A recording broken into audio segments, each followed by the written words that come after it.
Hello दोस्तों, आप सभी का वेलकम है ग्रुप डी ब्लॉग्स 2.0 पर। दोस्तों क्या होता था कि मतलब 1-2 दिन से हुआ है कि जो वीडियो नहीं आई थी, ठीक है। तो किन्हीं कारणों की वजह से कभी शोरगुल हो जाता था, कभी कुछ हो जाता था, इस वजह से थोड़ी सी वीडियो नहीं आई। इसके लिए मैं माफ़ी चाहता हूँ आप सभी से। पर मैं हमेशा कोशिश करता हूँ कि मैं अपना काम हमेशा रेगुलर तरीके से और अपनी ईमानदारी के साथ करूँ। तो 1-2 दिन डिस्टर्ब हो गया था मैं थोड़ा सा। अब जानते हैं कि हर किसी के ज़िंदगी में थोड़ा सा अप्स एंड डाउन्स आते रहते हैं। तो इस तरीके से ही थोड़ा बहुत मेरे अंदर भी आ चुका है। तो इसलिए थोड़ा सा नर्वस टाइप में है अभी, बट ठीक ठाक है। लगभग स्थिति सामान्य हो जाएगी बहुत जल्द और आपको जो है वीडियो बिल्कुल रेगुलर मिलेगी, ठीक है। तो फिलहाल हम ज़्यादा बात न करते हुए आज की वीडियो पर बात करते हैं। तो पिछला वीडियो में मैंने आपको बता दिया था कि कोई वस्तु ऊर्ध्वाधर ऊपर की ओर फेंकी जाती है, यानी गुरुत्वाकर्षण के विरुद्ध फेंकी जाती है। तो उसमें मैंने आपको न्यूमेरिकल करवा दिया था। आज जो हमारा टॉपिक है वो है कि गुरुत्वाकर्षण बल के अधीन अगर कोई वस्तु गिरती है या फिर फेंकी जाती है तो उसमें हम कैसे निकालेंगे, उसका क्या फार्मूला होगा, ठीक है। इसके बारे में बात करेंगे। जैसे मान लीजिए ये पेन है और ये नीचे गिर रहा है, इसका मतलब क्या, गुरुत्वाकर्षण बल के अधीन गिर रहा है। तो इस पर कौन सा फार्मूला लगेगा, क्या लगेगा, ये इस पर हम लोग आज बात करेंगे, ठीक है। तो गुरुत्वाकर्षण बल के अधीन है, इसमें आपको पहला फार्मूला जो आपको ध्यान में रखना है, सबसे पहला है फार्मूला सेम है, बस थोड़ी सी चेंज होगी। यानी v बराबर जो है u प्लस जी टी हो जाएगा। क्योंकि यह गुरुत्वाकर्षण बल के अधीन गिर रहा है, इसलिए प्लस होगा, ठीक है। दूसरा फार्मूला हो जाएगा आपका s बराबर U T plus half G T square, ठीक है। और तीसरा जो फार्मूला है आपका हो जाएगा क्या, वी स्क्वायर बराबर यू स्क्वायर प्लस 2gs। ये प्लस इसलिए हो रहा है क्योंकि ये गुरुत्वाकर्षण बल के अधीन गिर रहा है। और एक चीज़ और आप ध्यान में रखेंगे कि कोई भी वस्तु अगर गुरुत्वाकर्षण बल के अधीन गिर रहा है तो उसका प्रारंभिक वेग हमेशा शून्य होता है, ठीक है। और कोई भी वस्तु अगर गुरुत्वाकर्षण बल के विरुद्ध फेंकी जा रही है, ऊर्ध्वाधर रूप से ऊपर फेंकी जा रही है, तो उसका अंतिम वेग शून्य होता है। इसको आप अपने कॉपी में नोट कर लीजिए कि कोई भी वस्तु अगर गुरुत्वाकर्षण बल के विरुद्ध गिर रही है, मान लीजिए ये वस्तु है और गुरुत्वाकर्षण बल के यानी अधीन गिर रही है, तो वहाँ पर प्रारंभिक वेग शून्य हो जाएगा। और कोई भी वस्तु अगर गुरुत्वाकर्षण बल के विरुद्ध फेंकी जा रही है, मान लीजिए ऊपर की ओर, तो उसका अंतिम वेग शून्य हो जाएगा। इसको आप ध्यान में रखेंगे और ये फार्मूला लगाएंगे आप, बिल्कुल आपका क्वेश्चन बन जाएगा, ठीक है। तो आज के पहले क्वेश्चन पे चलते हैं, जो आपका फर्स्ट क्वेश्चन है, सामने स्क्रीन पर दिख रहा होगा। फर्स्ट क्वेश्चन में आपसे कहा जा रहा है कि एक कार पर्वतीय मार्ग से फिसल कर नीचे गिर जाती है। मतलब एक कार चल रही है पर्वतीय मार्ग पर और वो फिसल कर नीचे गिर रही है, ठीक है। इसका मतलब क्या, गुरुत्वाकर्षण बल के अधीन गिर रही है। तो जमीन तक पहुंचने में उसे 0.7 सेकेंड लगते हैं। मान लीजिए जी का मान 10 मीटर प्रति सेकेंड स्क्वायर है, जो दिया हुआ है गिवन दैट। पहले हम उसको लिखेंगे, यानी वो गुरुत्वाकर्षण बल के अधीन गिर रही है। इसका मतलब क्या, प्रारंभिक वेग का मान क्या हो जाएगा, शून्य हो जाएगा। सबसे पहले प्रारंभिक वेग शून्य हो गया और आगे कह रहा है कि 0.7 सेकेंड लगते हैं उसको। टी का मान क्या है, 0.7 सेकेंड उसे लगते हैं नीचे गिरने में। और कह रहा है कि जी का मान 10 मीटर प्रति सेकेंड स्क्वायर दिया हुआ है। जी का मान 10 मीटर प्रति सेकेंड स्क्वायर दिया हुआ है। इसमें भी मैंने आपको बता रखा है कि यदि पॉइंट में अगर आंसर आपका दिख रहा हो तो आप 9.8 लेंगे, या फिर अगर नहीं दिया हो, अगर सीधा सीधा अंक है तो उसमें 10 लेंगे जी का मान। लेकिन जब यहाँ पर स्पष्ट दिया हुआ है तो हम अपने मन से नहीं लेंगे, जो दिया है उसी को लेंगे, ठीक है।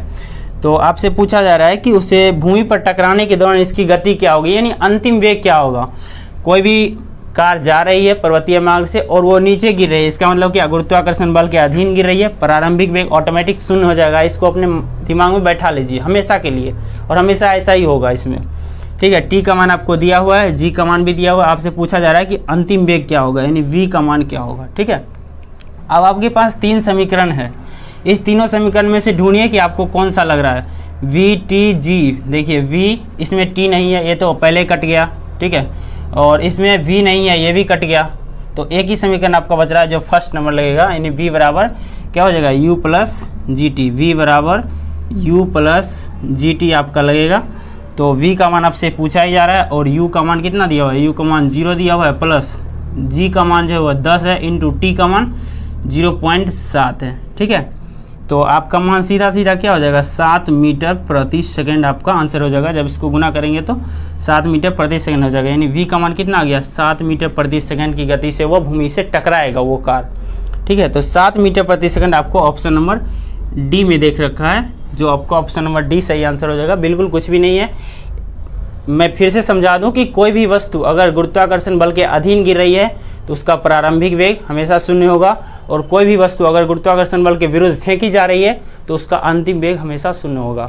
और बस आप इस फॉर्मूला को याद रखिए, आपका क्वेश्चन बन जाएगा। ठीक है, हम अगले क्वेश्चन की ओर बढ़ते हैं।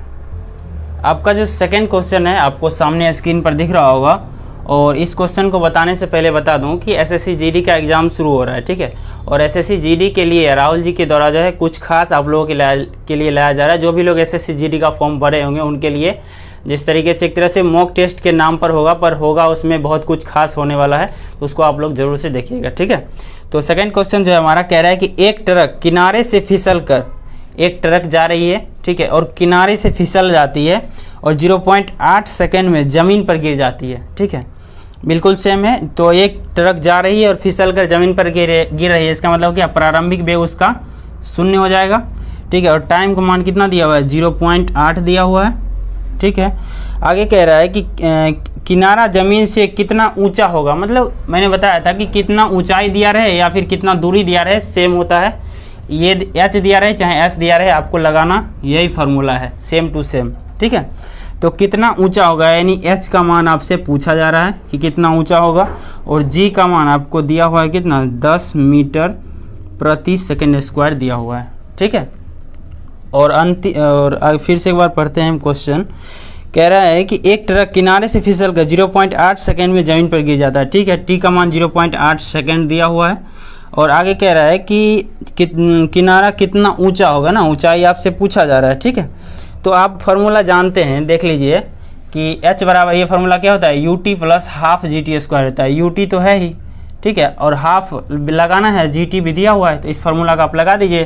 फार्मूला होता है क्या, s बराबर ut plus half G T square, या फिर s की जगह पर h भी लिखा रहेगा, कहीं कोई दिक्कत वाली बात नहीं है। ठीक है, तो आपको यानी ये निकालना ही है। u का मान कितना दिया हुआ है, u का मान 0 है, इंटू t का मान है 0.8, ये तो यहीं पर मान लीजिए ख़त्म ही हो गया, प्लस 1/2 इंटू जी का मान है 10 इंटू टी का मान 0.8 है, इसका स्क्वायर है। ठीक है, मैं इसको इधर लिख देता हूँ आगे। यहाँ तो ये तो टर्म खत्म हो चुका है, अब इसको काटेंगे तो कितना हो जाएगा, 5 हो जाएगा। ठीक है, यानी क्या होगा, s का मान s बराबर क्या, 5 इंटू 0.64 आ जाएगा। ठीक है, इसको आप जब करेंगे यानी दशमलव बनाएंगे तो 5 से काटेंगे, 5 दूनी 10, 2 से काटेंगे तो कितना हो जाएगा, 32। ठीक है, कहीं मिस तो नहीं हो रहा।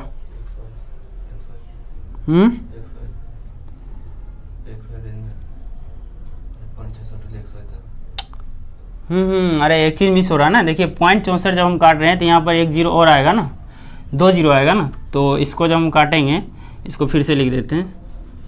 ठीक है, थोड़ा सा इसमें मिस हो गया था मेरा, कि s बराबर कितना हो गया, यानी 5 इंटू 0.64 है, तो इसका जब काटेंगे तो बट्टे में 2 जीरो आएगा ना।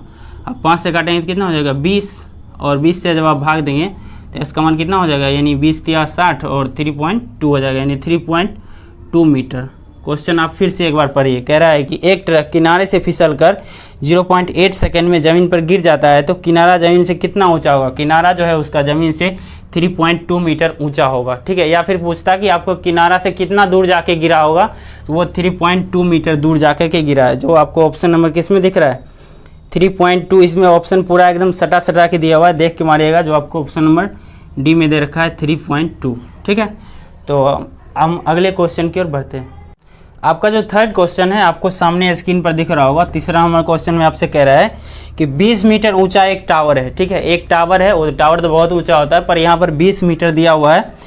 उसके शीर्ष पर एक लड़का खड़ा है, ठीक है, और एक पत्थर फेंकता है, वो ज़मीन की ओर एक पत्थर फेंक रहा है, और जी का मान आपको 10 दिया हुआ है। जिस वेग के साथ पत्थर ज़मीन पर हिट करता है, उस वेग का मान आपसे पूछा जा रहा है कि कितना होगा। मतलब क्या, कोई लड़का पत्थर यानी खड़ा है वो टावर पर, उस पर फेंक रहा है नीचे की ओर, तो प्रारंभिक वेग तो ऑटोमेटिक शून्य हो जाएगा।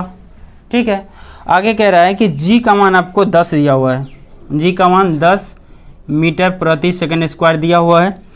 उसके बाद कह रहा है कि 20 मीटर ऊंचे टावर के शीर्ष से, यानी एच रहे तो भी या फिर एस रहे तो भी बात सेम है, यानी एच का मान कितना हो जाएगा, 20 मीटर ऊंचे टावर के शीर्ष से वो फेंक रहा है। तो आपसे पूछा जा रहा है कि किस वेग के साथ वो हिट करता है, मतलब कि अंतिम वेग उसका क्या होगा, ये आपको निकालना है। अब देखिए 3 समीकरण है आपके पास, यू जी एच, देखिए जी और एच नहीं है, ये कट गया, ठीक है। यू जी तो है, एच नहीं है, ये भी कट गया। फिर इसमें है यू जी एच या फिर एस, यहाँ पर लिख सकते हैं, एच के जगह पर एच भी लिख सकते हैं, तो यही समीकरण लगेगा। अब इसको लगाइए, क्या है वी स्क्वायर बराबर यू स्क्वायर प्लस 2GS, ठीक है। तो वी का मान आपसे पूछा ही जा रहा है, तो यू का मान क्या हो जाएगा, यू का मान हो गया यानी 0 हो गया, प्लस 2 इंटू जी का मान 10 दिया हुआ है, इंटू एस का मान कितना है, एस या फिर एच यहाँ पर लिख देता हूँ मैं ताकि आप लोग भी कंफ्यूज ना होंगे, एस या फिर एच 20 दिया हुआ है, ठीक है। तो आप इसको गुना करेंगे, कितना हो जाएगा 10 दूनी 20, 20 को 20 से गुना करेंगे तो ये 400 हो जाएगा। यानी कि इधर लिखता हूँ वी स्क्वायर बराबर क्या हो जाएगा 400 हो जाएगा, ठीक है। ये 400 हो गया। आप इसको आप कर दीजिए, यानी वी बराबर रूट अंडर कितना हो जाएगा 400, तो वी का मान जो क्या होगा 20 मीटर प्रति सेकेंड। यानी कि वह जो टावर से जो पत्थर फेंक रहा है वह 20 मीटर प्रति सेकंड की गति के साथ जो है वो ज़मीन पर हिट करता है, ठीक है। तो आपका 20 मीटर प्रति सेकंड जो ऑप्शन नंबर ए में दे रखा है, जो आपका ऑप्शन नंबर ए बिल्कुल सही जवाब होगा, ठीक है। हम अगले क्वेश्चन की ओर बढ़ते हैं। आपका जो 4th क्वेश्चन है आपको सामने स्क्रीन पर दिख रहा होगा। चौथा नंबर क्वेश्चन कह रहा है कि एक कार एक बहिर्गत भाग से गिरती है, मतलब क्या बाहर के भाग से गिरती है और 0.9 सेकंड में भूमि पर गिर जाती है। मतलब बाहर की भाग से गिर रही है और उसको भूमि तक पहुंचने में 0.9 सेकंड लग रहे हैं। मान लीजिए जी का मान 10 है, तो भूमि पर टकराने के दौरान इसकी चाल क्या होगी। मतलब सेम क्वेश्चन ही है, जो पहला नंबर करवाया था वही है, सिर्फ डिजिट आपका चेंज दिया हुआ है। इसका मतलब क्या प्रारंभिक वेग का मान 0 हो जाएगा, उसके बाद टी का मान आपको कितना दिया हुआ है 0.9 सेकेंड दिया हुआ है, और कह रहा है कि जी का मान 10 दिया हुआ है, ठीक है। जी का मान आपको 10 मीटर प्रति सेकेंड स्क्वायर दिया हुआ है और आपसे पूछा जा रहा है कि अंतिम वेग क्या होगा, ठीक है। आप फॉर्मूला जानते हैं, लगाइए वी बराबर यू प्लस जी टी, ठीक है। यू पूछा ही जा रहा है, वी पूछा जा रहा है। यू का मान कितना हो गया 0 प्लस जी का मान है 10 इंटू टी का मान है 0.9, यानी इसको आप गुना करने कितना हो जाएगा 9 मीटर प्रति सेकेंड हो जाएगा। यानी कि आपका जो सही आंसर होगा ऑप्शन नंबर ए हो जाएगा, ठीक है। ऑप्शन नंबर बी हो जाएगा। ए जब लगाएंगे तो वो 9 मीटर प्रति सेकंड स्क्वायर दे रखा है, जबकि वो त्वरण का होता है। मीटर प्रति सेकंड स्क्वायर त्वरण का मात्रक होता है, इसलिए आपको ध्यान से देखना है कि वेग का ऐसा मात्रक मीटर प्रति सेकंड होता है। तो इसलिए आपका आंसर किस में जाएगा, ऑप्शन नंबर बी आपका सही जवाब हो जाएगा, ठीक है। अगले क्वेश्चन की ओर बढ़ते हैं। आज का जो 5वां क्वेश्चन है और आपका लास्ट क्वेश्चन होगा, जो आपको सामने स्क्रीन पर दिख रहा है। कह रहा है कि एक पहाड़ के ऊपर से एक लड़का एक पत्थर गिराता है। बिल्कुल इसी तरीके से आता ही है, आपको लग रहा होगा इतना इजी क्वेश्चन है, तो ऐसा ही पूछा ही जाता है, ठीक है। आपको दिख भी रहा होगा कि कहाँ कहाँ ये पूछा गया है। एक पहाड़ के ऊपर से एक लड़का एक पत्थर गिराता है जो 8 सेकंड में भूमि के तल पर पहुँचता है, तो पहाड़ की ऊंचाई ज्ञात कीजिए। पहले आप ऊपर से अगर गिरा रहा है तो प्रारंभिक वेग का मान तो 0 हो जाएगा सबसे पहले। उसके बाद टी का मान आपको कितना दे रखा है, टी का मान 8 सेकेंड दे रखा है, ठीक है। और कह रहा है कि आपको जी का मान यहाँ पर दिया हुआ नहीं है। देखिए जी का मान जब नहीं दिया है तो आप ऑप्शन देख करके लेंगे। यहाँ पर अंक यदि सीधा सीधा आ रहा है तो हम अपने मन से जी का मान 10 मीटर प्रति सेकंड स्क्वायर ले लेंगे यहाँ पर, ठीक है। और आपसे पूछा जा रहा है कि कितना दूरी तय करेगा, मतलब क्या एस का मान आपसे पूछा जा रहा है। यही क्वेश्चन है, एक बार फिर से पढ़ लेते हैं। एक पहाड़ के ऊपर से एक लड़का पत्थर क्यों गिराता है, तो क्या होगा प्रारंभिक वेग 0 हो जाएगा और 8 सेकंड में भूमि के तल पर पहुंचता है, यानी टी का मान 8 सेकंड हो जाएगा। जी का मान 10 ले लीजिए और आगे आप निकालिए एस बराबर क्या होता है, U T plus half G T square लगा दीजिए। एस बराबर U T plus half G T square, ठीक है। तो एस आपको निकालना ही है। यू का मान 0 है, 0 इंटू टी का मान कितना है 8 है, ये होल टर्म 0 हो गया। यहाँ से 1/2 इंटू जी का मान यहाँ पर कितना है 10 है, इंटू टी का मान है 8, इसका स्क्वायर कर दीजिए, यानी 2 बार गुना कर दीजिए। ये तो 0 हो गया, इसको आप गुना करेंगे 2 पंचे 10 हो जाएगा, यानी 5 बार में ये आपका कट जाएगा। मार्कर कुछ ज़्यादा आ रहा है इसमें, 5 बार में कट जाएगा, ठीक है। अभी इसको गुना कर दीजिए इधर, यानी एस बराबर कितना हो जाएगा, यानी 8 पंचे 40 और 4 8 32, यानी 320 मीटर आपका सही जवाब हो जाएगा। 320 मीटर आपको किस में दे रखा है, इसमें ऑप्शन नहीं दे रखा है, लेकिन इसका आंसर आपको 320 मीटर हो जाएगा। मतलब क्या, जहाँ से वो जो गिराया गया लड़का जो पत्थर गिराता है और भूमि तक पहुँचने में उसको 320 मीटर की दूरी जो है तय करनी पड़ती है। तो ये आपको मैंने 5 क्वेश्चन करवा दिए हैं और अगला जो वीडियो आएगा वो आपका फार्मूला रिवीजन पर आएगा। जैसे मैंने वर्क एनर्जी पावर पूरा पढ़ा दिया है तो उसका एक फार्मूला रिवीजन का वीडियो आएगा, शॉर्ट वीडियो, ठीक है।